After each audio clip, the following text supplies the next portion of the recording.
Where should we start? There have been a lot of people complaining about YouTube lately. Accusations of racism, favoritism, censorship, political suppression, and even just bullying independent creators. YouTube, you guys either play favorite, you are racist, or it's a mix of the two. This is Cory Kenshin, and he recently uploaded a video that is now the most talked about YouTube drama in a long while. Just to quickly summarize his evidence for those claims, he uploaded a video of this horror game, which ended up getting age restricted. He went and checked other YouTubers who played the same game with the same scenes, and found that none of them were age restricted.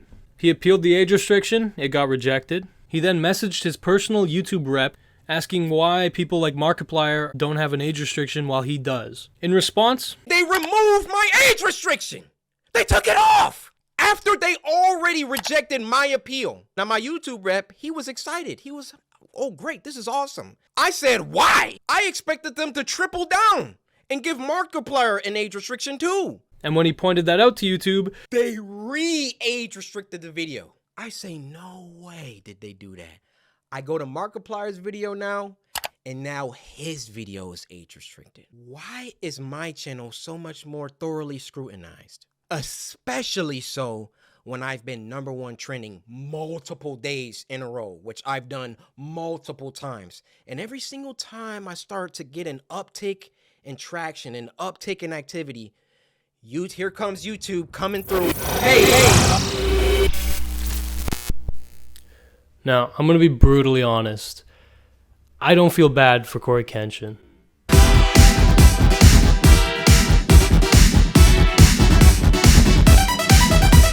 This guy literally has it so fucking good. He has a rep, he has over 10 million subscribers. Every video that he uploads, despite taking long breaks, gets millions upon millions of views.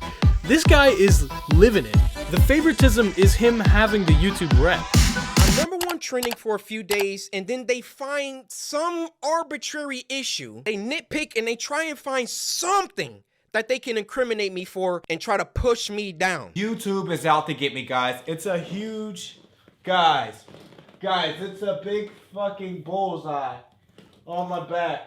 I'm not on YouTube like 9 months out of the year.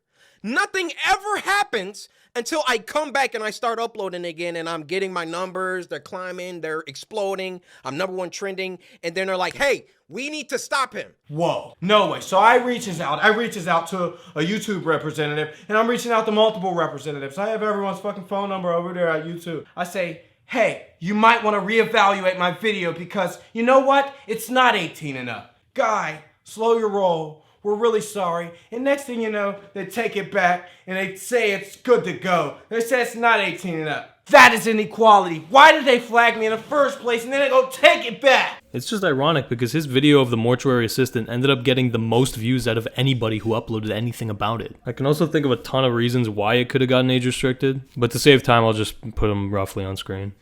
In case you give a fuck.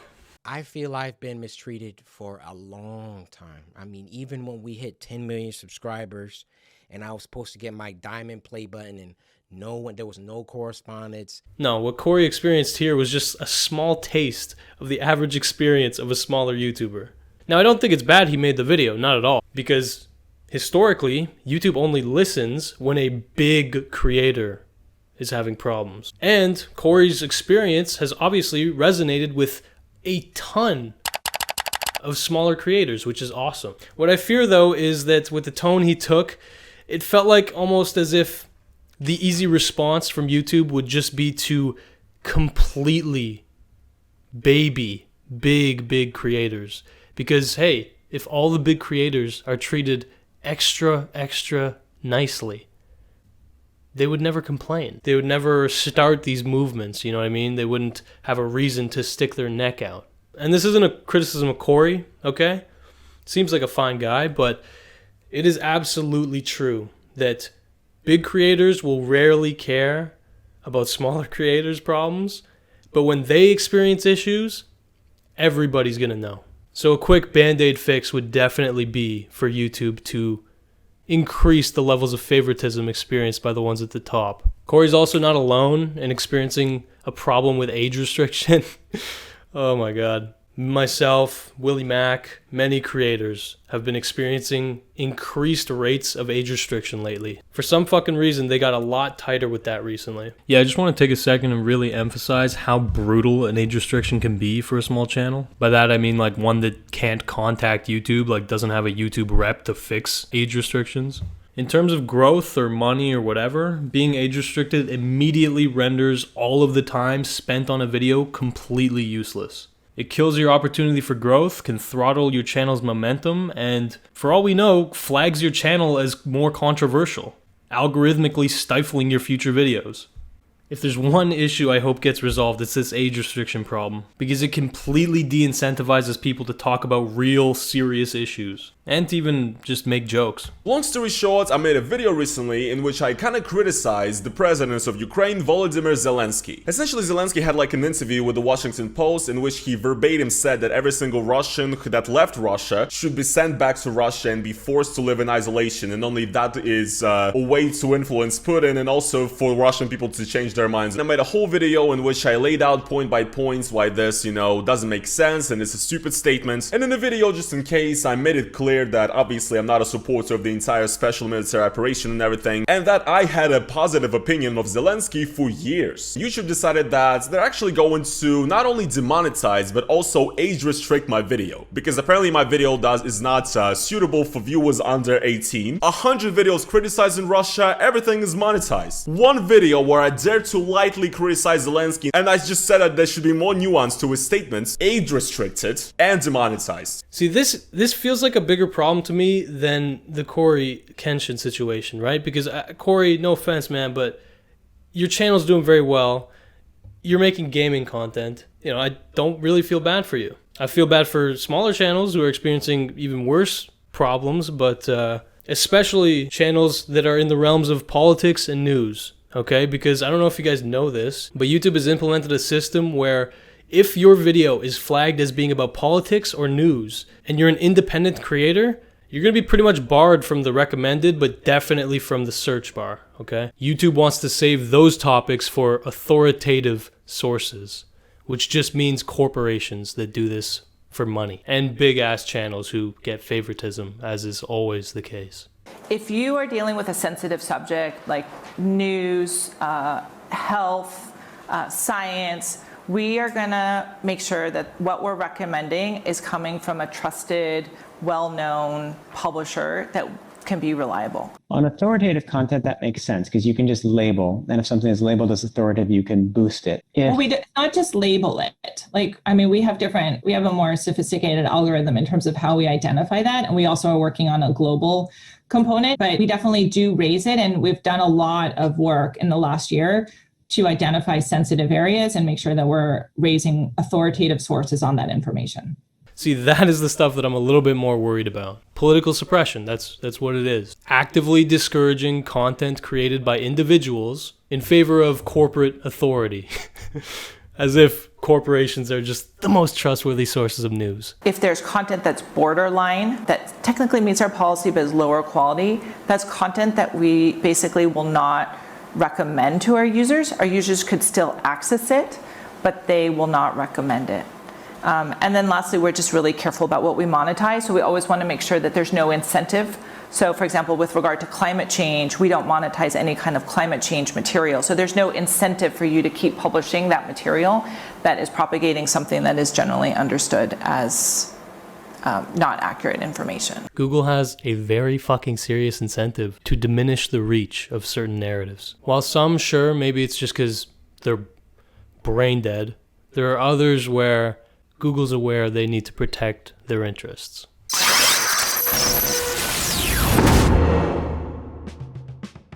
It all started with this guy quantumtv, who made a scathing review of the video game Elden Ring. A game that's not for everyone isn't a game that should be made, in my opinion. It's a challenge, and it has to be for players who think every game is fucking easy, and if you aren't one of those players, then you are a scumbag, you filthy casual. At the end of the day, go kill yourself, man. A dude named Mischief then made a video criticizing his takes, and in response, Quantum decided to issue a false copyright claim on his video.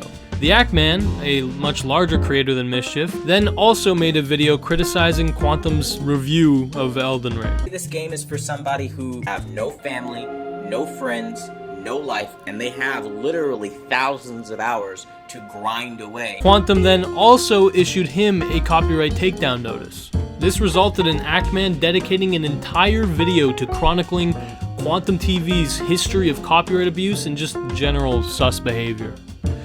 A lot of weird shit.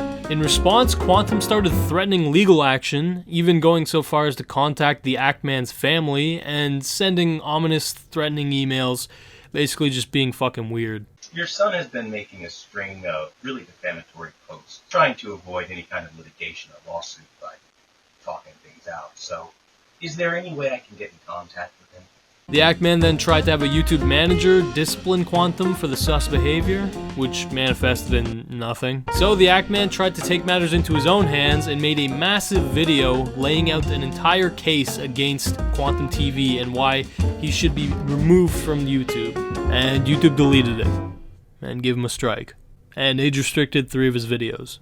And eventually demonetized his whole channel for over a month because he made some satirical tweets, completely stripping his livelihood away and inducing some severe and justified paranoia in the commentary community. I got no idea what the lesson was, but my entire revenue stream cut short for reasons that have never been fully explained to me. That has the potential to cause a mental breakdown. Now, the Ackman's video was removed for sexual content. The only sexual joke in the whole video was a cucumber that was like put near Quantum's mouth, poking fun at the fact that Quantum TV does not like the LGBT community and is very sensitive about associating him with anything remotely phallic. The reason I did that is because he had a clip of him, because there's an image of Review Tech USA with a cucumber in his mouth. He was like, wow, sucking on cucumbers in such a provocative way. I just turned the tables on him. And so yeah, that leaves us with nothing. Just a big sack of fucking shit, basically. Everything is awesome. But yeah, why did I choose to weigh in on this? What do I have to add to this situation? Not much, other than to say this is just further confirmation of what we already knew. YouTube does not give a shit. They don't care. They would rather project a superficial air of like pretending to care about creators than actually putting the work in to make sure that creators are treated well. It's complete farce. They don't care about you. They do not care about you. They care about making it look like they care about you. That was the thesis of my entire video dedicated to Mumkey's ban, which you should definitely watch. That was, I think, still the best video that I've created so far. But yeah, they don't care about edgy creators. They don't care about creators in general. The primary thing they care about is money, obviously. I know it's not, that groundbreaking of a thing to say, but sometimes it helps to put it into perspective. Why are these very easy to solve situations, very, you would think kind of common sense, no shit, just reinstate the monetization and get over with it. Why are these situations suddenly so complicated? And it's simply because they don't give a shit for YouTube to help or make anything easy for creators that toe the line, or even, again, literally a fucking frame of a cucumber, the teensy weensiest amount of suggestiveness, you know what I mean? I have done much worse, actually. I should not say that, but I have, and so I hope, I hope I don't get retroactively fucking spanked. At the end of the day, this is not a situation where YouTube staff, YouTube executives, YouTube managers, none of them give a fuck at the end of the day. Put it simply, operating in good faith to creators who are kind of, towing the line of what's allowed by their standards, it doesn't benefit them monetarily at all. If anything, it just creates work for them, right? Because they actually have to think and evaluate and try and, be fair, which is not an easy task. And big tech, man, they're all about streamlining shit. If there's anything they can automate, they'll fucking do it. Ideally, they would have no employees. They might get there eventually, you never know. But yeah, every time a controversy like this happens, it feels like there are some naysayers, like people who think like, oh, they deserved it, or this isn't as big of a deal as people are making it out to be. And to me, I'm too jaded at this point. Like the dominoes are already fully set in motion. Like I already see the macro, okay? I don't know the exact timeline, but like first you start banning videos like hair cake, just like comedy videos that are kind of gross. Then you go on to targeted criticism videos that are harsh, like mine on H3 or iDubbbz, Content Cop on Leafy. Then the guidelines change. Suddenly you can't swear as much. You can't basically talk about anything serious. Any subject that requires even an ounce of critical thinking, or that could be even considered the most remote amount of controversial. It will throttle your video. You'll get demonetized or age restricted or whatever, I mean, it's just obvious. Like, they want content that is palatable, that is inoffensive, ad-friendly. Shit that people can just pump out every fucking day for the rest of their lives and just milk people's minds. Like, literally, they have effectively monetized stealing people's time. And I'm not gonna come out here and say every video you watch should be meaningful. Everything that you consume, it needs to be, substantive. No, not at all, bro. I mean, of all people, I understand the appeal of just brain dead content that's like just for relaxing. But at the same time, you shouldn't be actively fucking suppressing videos about important topics, about things that affect people's real fucking lives. But yeah, talking about a protest, talking about abortion, talking about any other thing that I could fucking say as a buzzword and it'll get this video demonetized, it's not monetizable, or at least not as monetizable as they'd like for it to be. And so they don't encourage it. They actively discourage it. In the case of the Act Man, it's direct criticism.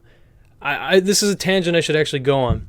YouTube does not like people making direct criticism videos. They've made that extremely clear, especially if there's even an ounce of like harshness or hostility.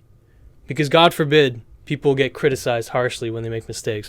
That's crossing the line. That's ugly. But yeah, I mean, the Act Man is targeting quantumtv in this scenario directly, and he's giving harsh criticism, and he's also making it entertaining. Something that is, in my opinion, also fucking discouraged heavily. Even light, kind of like poking fun at somebody. If it's a direct, like, targeted video, it's just seen as offensive. It's seen as, like, intolerable. And it's just sad because that has led to the proliferation of just a fuck ton of criticism content that is not targeted. It's just talking about someone, not to someone. You know what I mean? And for me, I mean, I'm sure it varies drastically among people, but for me, a video that is speaking to somebody has a lot more punch, is a lot more entertaining, and a lot more effective than a video talking about somebody. You know what I mean? But no, that's controversy. That's ugly. That's hostility. That's fostering, a negative ecosystem or whatever. So that's not allowed. And while we're at it, let's get rid of the dislikes too. Because God forbid one of our prize creators gets their feelings hurt. God forbid one of our high budget advertisements get dislike bombed. God forbid somebody looking for a tutorial be able to tell right away if a video is just full of shit. No, that was not a user-friendly decision. In my opinion, it wasn't even a content creator-friendly decision. It was just a decision, decided completely undemocratically. And they know this. They knew, again, it was going to be unpopular. We knew that it was going to be controversial. We know it's going to be tough, but we just power through it. They just didn't care. As much as they knew it would be unpopular, they also knew that we can't fucking do anything about it. We have no say at the end of the day. And with every fresh controversy, fresh, crowd of people that gets pissed off, the amount that outrage affects them becomes less and less and less. Same like Trump, right? Like controversy every fucking day. And eventually, that's the status quo. Everyone just expects everything to be fucked. So you can get away with whatever you want. It's not that complicated, really. It's pretty fucking smart because at the end of the day, they're right. We can't do anything. And they know that. Yeah, just go on a guy you're paying $dollars podcast and have him grill you about it, yeah. We have to do what is the right thing for the ecosystem as a whole. And running the platform, we have access to data that individual creators may not have, meaning that we are looking at all the statistics of how the overall platform is performing and using. And we're not just running one experiment, we're running many experiments, and we're actually running it over a period of time. And so something like dislikes, we ran many experiments on that. What a fucking joke.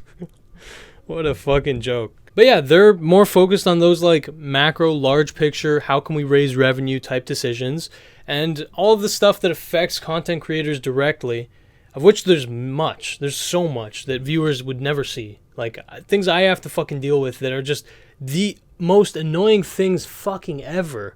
And they will never fucking be addressed because there's no reason for them to address them. There's no reason or incentive for them to make the lives of content creators actually fucking easier. Because there's an endless supply of content. We are all, as content creators, all of us, we are all completely replaceable. If any of us cease to exist, that vacuum would be instantly filled. Okay, it's completely dog eat dog. I'm very much black-pilled on. That's why we get fucking scam ads. That's why we get advertisements that are just dog shit. Or we even get ads that break the community guidelines half the fucking time. It's because they don't care if you're paying. They don't care about the consumer potentially clicking on an ad that will rob them of their savings. No, they care about maximizing the AdSense. So, of course, they're going to promote content that's fully fucking monetized, juice to the tits with the most fucking high RPM ads, and yeah, all the other high effort but potentially controversial or perhaps not widely appealing content